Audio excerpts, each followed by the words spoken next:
검은 돈을 받았다. 구린 돈을 받았다. 받으면 안 되는 돈을 받았다. 이런 돈. 이것은 입증하기가 매우 어렵습니다. 그것을 뭐 은행 계좌로 이체해 주는 것도 아니고 자기압 수표를 끊어줘서 뭐 주는 것도 아니고 다 현금입니다. 현금. 사과 박스에 넣었는지 아니면 저 트렁크 열고 찻대기로 했는지 골프 가방에 넣어줬는지 아무튼 이럴 때 그러면은 검찰은 무슨 근거로 구속영장을 신청을 하고 체포영장을 신청을 하고 법원의 판사는 무엇을 근거로 이 사람의 영장을 발부를 해서 그 사람 붙잡아다 놔야 될 것 같소 이렇게 할 게 있습니까? 그렇습니다. 육하원칙. 검찰이 제시하고 있는 체포영장, 구속영장의 근거가 육하원칙에 따라서 똑 떨어지느냐 아닌가 이걸 따지는 겁니다. 육하원칙. 누가 언제 어디서 무엇을 왜 어떻게 이겁니다. 누가 김용이 유동규로부터 말을 바꾸면 유동규가 김용에게 누가 언제 그렇게 먼 시점도 아닙니다. 불과 작년입니다. 2021년 작년 4월부터 8월까지 4, 5, 6, 7, 8 이 기간 동안에 언제 어디서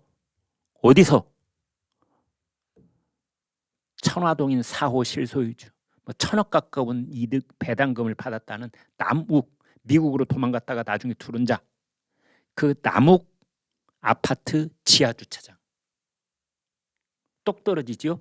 누가 나왔죠? 언제 나왔죠? 어디서 나왔죠? 무엇을 현금 8억 원을 왜? 이재명 대선 자금으로 쓰라고. 그동안 성남시장님으로 계실 때 저희한테 도와주신 거지 그 은혜가 하늘에 닿았으니 이번 대통령 선거에 나아가신 우리 이재명 후보님을 위해서 우리가 할 수 있는 일이 뭐가 있습니까? 우리가 가진 것이 벼락 돈밖에 없으니 그 돈 중에 일부를 떼어내서 드리겠습니다. 이게 이제 왜에 해당되는 겁니다. 왜? 마지막 6번째 어떻게는 이제 사과 박스 또는 뭐 트렁크 열고 거기다가 또는 뭐 골프백 이제 이런 것들이 아마 그 영장에는 적혀 있을 겁니다. 그래서 육하원칙 여러분도 이런 얘기 하다가 이제 머릿속을 좀 정리하실 필요가 있으실 때는 육하원칙을 떠올리면 딱 드러납니다. 육하원칙 누가 언제 무엇을 어디서 어떻게 왜 유동규가 김용에게 작년 4월부터 8월까지 남욱 변호사의 지하주차장 그 다음에 유원홀딩스인가요? 그 사무실에서 무엇을 8억 원을 왜 대선 자금으로 쓰시라고 어떻게 사과 박스나 골프백에 넣어서 짝 이 어떻게 부분은 좀 더 이제 사실이 드러나야 됩니다. 영장에는 아마 쓰여 있을 가능성이 있습니다.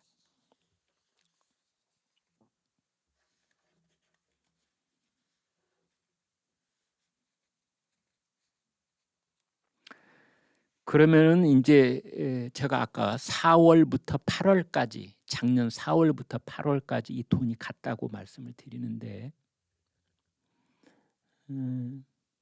4월 이쯤이면 작년 4월은 어떤 시점이냐? 그 야권 그 당시에 여권에서 대선 주자 1등을 달리는 사람이 이재명이었던 시절입니다. 그 시간입니다. 그때가. 그러니까 모든 사람의 눈이 이재명에게 쏠려 있던 그때가 작년 4월 달입니다.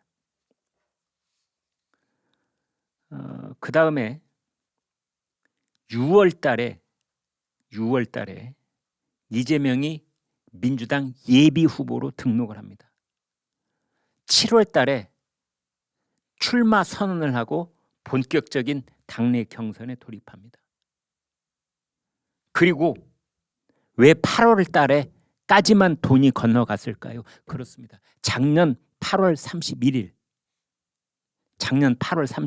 그러니까 대장동 게이트가 불거지기 바로 직전, 작년 8월 31일. 여러분 이 날짜는 기억하셔도 좋습니다. 왜 이재명에게 돈 건너가는 그의 8월 30일에서 딱 끊겼을까? 이때 경기경제신문이라는 곳에 있는 박종명 대표 기자가 있습니다. 이 경기경제신문의 박종명 기자가 기자수첩이라는 이름의 칼럼을 하나 씁니다. 그런데 그 칼럼의 제목이 뭐냐? 이재명 후보님, 화천대유는 누구 것입니까? 이게 제목입니다.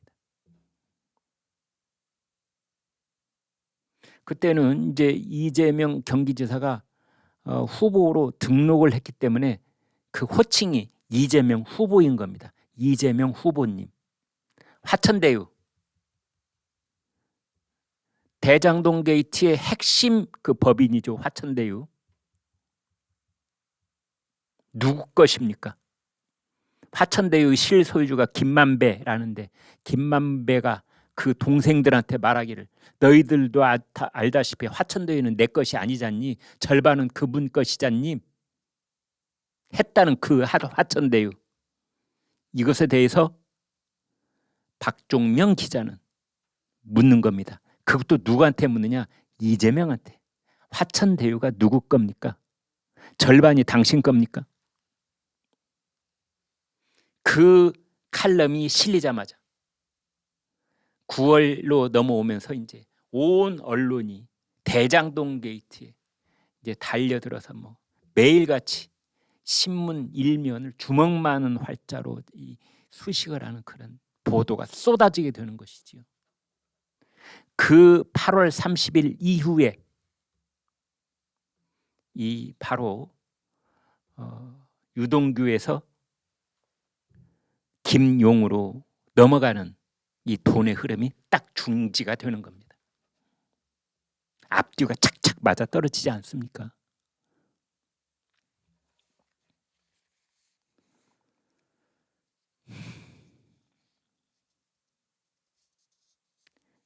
오늘 조선일보 신문을 보니까 김용이요. 그러니까 총괄 부본부장이었던 김용이 먼저 20억을 요구를 했답니다. 20억. 그러니까 이 대장동 일당들에게 20억을 요구했답니다. 제가 순서대로 이렇게 탁탁탁 짚어드리겠습니다. 여기 김용, 지금 사진에 보시는 저 사람 김용은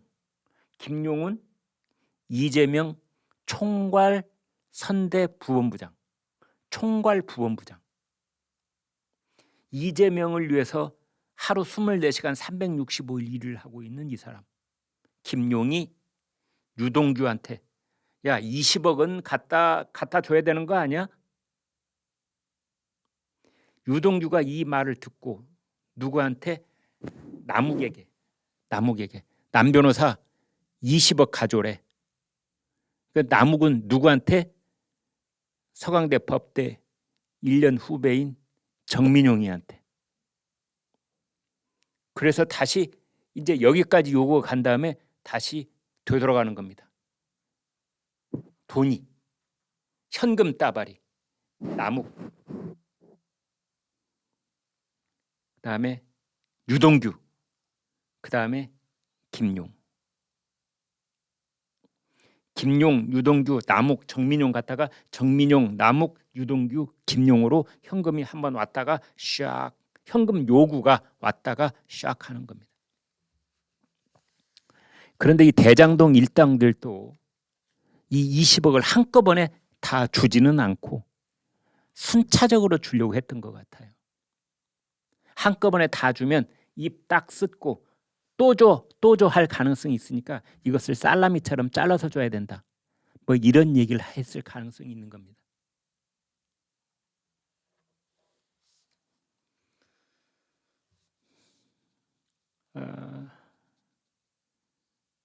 지금 제가 어제 오늘 또 말씀드리고 있는 이 김용의 체포영장에는 이게 아주 중요한데요.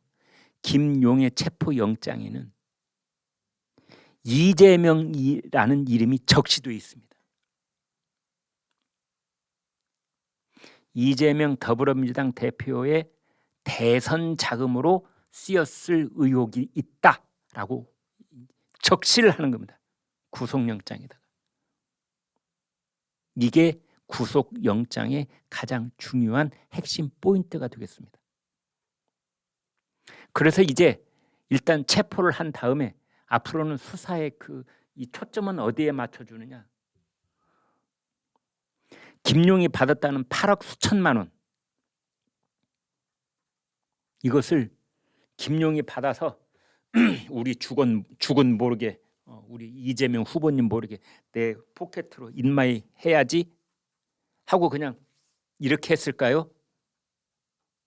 총괄 선대 부본부장이라는 사람이 10년 가까이 모셔온 이재명 후보님 그 오른팔이라는 사람이 8억을 받아서 자기가 혼자 꿀꺽했다.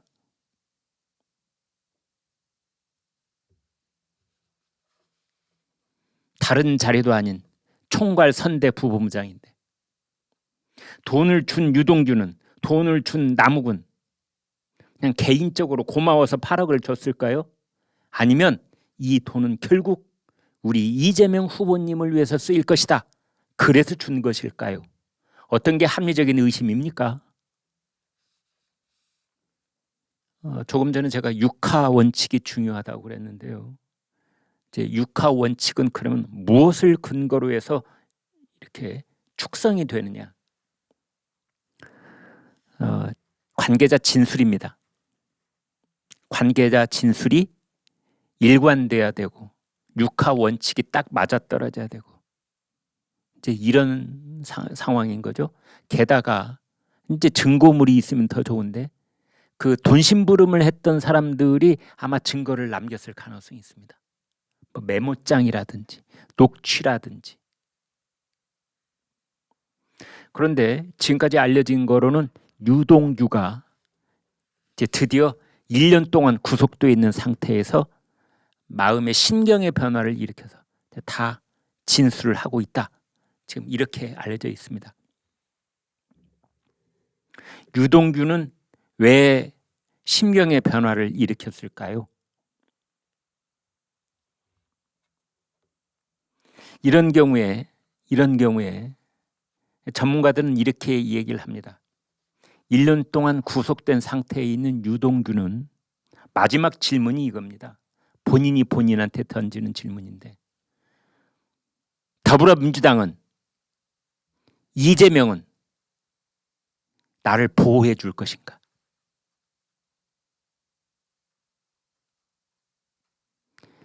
이재명과 더불어민주당은 내가 전격적으로 구속되기 직전에 전화로 했던 그 약속, 그것을 지킬 것인가? 1년 동안 오로지 그것만 생각했을 겁니다. 아니면 나는 이제 버리는 카드구나, 이런 결론에 도달했을까? 유동규 입장에서는 왜 더불어민주당, 이재명의 측근, 이재명의 메시지를 가진 사람이 나한테 한 번도 면회를 안 오지? 예를 들면 변호사가 와서 말할 때마다 내용이 달라지네, 이런 사안. 이제 그런 사안이 있을 때 심경의 변화가 있을 수도 있다, 이렇게 볼 수 있겠습니다.